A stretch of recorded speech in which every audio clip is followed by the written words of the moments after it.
Right away, they're walking on one of those dangerous mountainside roads you see buses driving on when you're on holiday in Spain.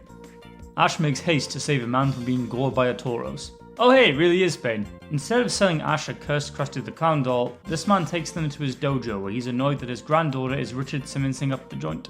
It turns out he is the Shihan of the dojo. Shihan? I think I had that once in a Chinese restaurant. Is Ash an American tourist? A Chanju they saw earlier comes to the dojo for a match, but it gets interrupted by Team Rocket trying to steal the combatant Pokemon. For some reason, no one saw them flying over the dojo in their hot air balloon, but they're dressed like ninjas, so maybe that helped them somehow. They get bitch slapped out pretty quickly though. They come back the next day with a wait. How on earth can those losers afford a giant boxing Meowth mech? This looks like something from the end of a Mega Man game. Does the organization they work for just dole out these things like their carnival game prizes? Do these three run telephone marketing scams to raise cash from pensioners to buy these things? And also they can nick a Hitmonlee and a poxy Hitmontop? Have you played the Pokemon games? Hitmontop sucks balls. I have a theory they just make their mechs out of discarded cans because Hitmontop just kicks its fist and it twats itself out of commission. They see a Mankey quite literally hanging out with some Apoms. I didn't expect those two types of monkey Pokemon to get along. I'd expect angry Mankeys and jovial Apoms to have too different a vibe to each other. Anyone who's seen those documentaries about chimpanzees hunting monkeys will know what I mean. They play with their Pokemon by a spring, and when Totodile hits the ball into the woodland, animosity is struck up between three of them, and they touch each other's faces to try and give each other acne. The three Pokes go to retrieve the ball and are followed by Team Rocket, who are followed by a Snorlax. By letting go of their food, James narrowly avoids becoming Vor content. Yeah, you like this woman, don't you? Yeah, she's pretty, she's cute, she's really nice, isn't she? Yeah, and now here's the flesh being wrought from her bones, and here's her giggling and cheering about it, and ooh, she loves it, and doesn't it just terrify you and disgust you? Most of this episode is about Team Rocket and the three Gen 2 stars trying to get out of a cave and get to the spring. Ash, Brock and Misty make their exit a few minutes in and don't appear again until a few minutes before the end. Gotta make sure to promote them while Silver, Gold and Crystal are still on the shelves. Despite saving him, Meowth turns on his three former comrades and tries to capture them. We all know a raggedy bitch like Meowth. And how can one Meowth hold down a well-trained Chikorita, Cyndaquil and Totodile? Can they really not cut or burn through the butterfly net? The trainers are relaxing with their Pokemon by a stream when a Poliwrath swims by and decks Misty's Poliwhirl flying, to the amusement of the Poliwrath's trainer, who then insults Misty's other Pokemon. This is just what it's like seeing council estate mums with their children on a playground. They enter a Sea King catching contest and find out that this prat with a fishing rod is a local celebrity. It's Red, their little Poliwhirl. He's pretty much every bully you see in sports movies. Meanwhile, Team Rocket has joined the fray as well because they're starving and want the prize, which is a heap of chocolate bars. Compared to earlier seasons of Pokemon, quite a few of Team Rocket's exploits have revolved around not going hungry. At this point, I'm rooting for them. Ash might want to become a Pokemon master, but Jessie, James and Meowth want to survive. Just let them win the chocolate. Jessie shows her ego by using a lure that looks like a chibi-fied post-orgasm version of herself, thinking that they could sexually attract fish. One absolute Troy McClure moment. Misty and her rival race each other to a fishing spot while ramming each other's boats.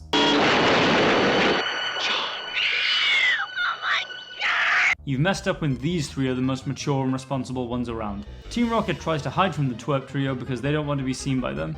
I'm not sure why, they're not doing anything nefarious or illegal this time. Though if I were them, I'd still be worried that Pikachu would thundershock me into blasting off again from force of habit. The competition is a tie, so they decide it with a Pokemon battle. The Poliwrath, which has already been established as much stronger, seems like a shoo-in. But if I know my sports movies, the smaller, weaker underdog is going to win somehow. But here comes Team Rocket to interrupt the battle so they can steal the prize chocolate for themselves. Team Rocket, combating adolescent obesity. But you know what's coming.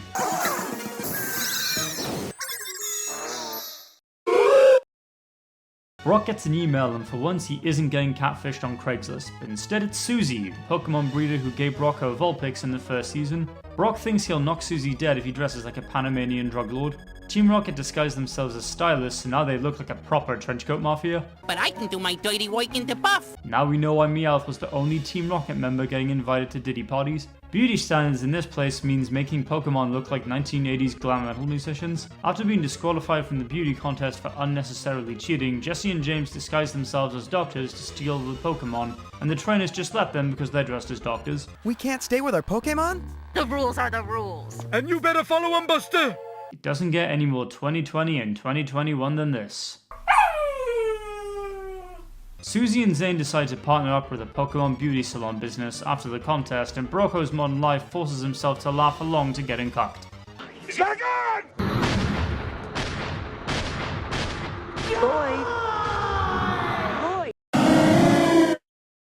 Ash gets a tummy ache in the woods when the gang are approached by a man with dwarfism.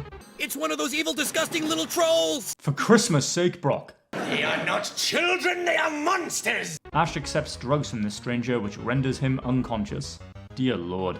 You see, man, without the pudding, I'm just another unemployed sexual predator. Ash awakens with a cured stomach, but I still think he's lucky he had Brock, Misty, and Pikachu to watch him. Old Man Shuckle takes them to his Unabomber lab where he uses live Shuckles to make alternative medicine. He tells them that a shiny Shuckle could be used to create a medicine that tames Pokemon. Blinded by ambition, Brock offers to find one for him so he can have the medicine. That's the actual color of shiny Shuckles. Does Brock know how rare shiny Pokemon are? Old Man Shuckle says they'll need the help of his Shuckle hunting Bellsprout. What's Spoopy? It's a meme from the mid-2010s, but that's not important right now. Just as Spoopy finds the Shuckle they were after, Team Rocket snatches it away. Leave that Shuckle alone, it doesn't belong to you! Technically, it didn't belong to any of you either, but you hate each other enough by now, so whatever.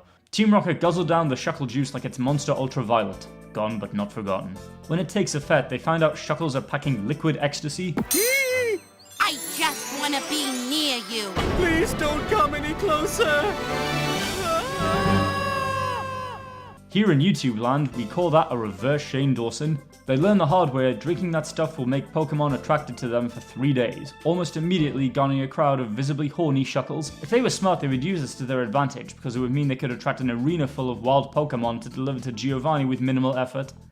But this is Team Rocket we're talking about. Even their own Pokemon try to struggle snuggle with them. After Team Rocket blast off again and the trio have delivered the Shuckle's chemo in a half shell, Old Man Shuckle is willing to part with the medicine, but Dr. Broctogonopus turns it down because he doesn't want Pokemon to come to him because of a chemical reaction. Oh, Brocky boy. You might want to sit down when we scientifically explain to you how love and attraction works. They leave having gained bugger all.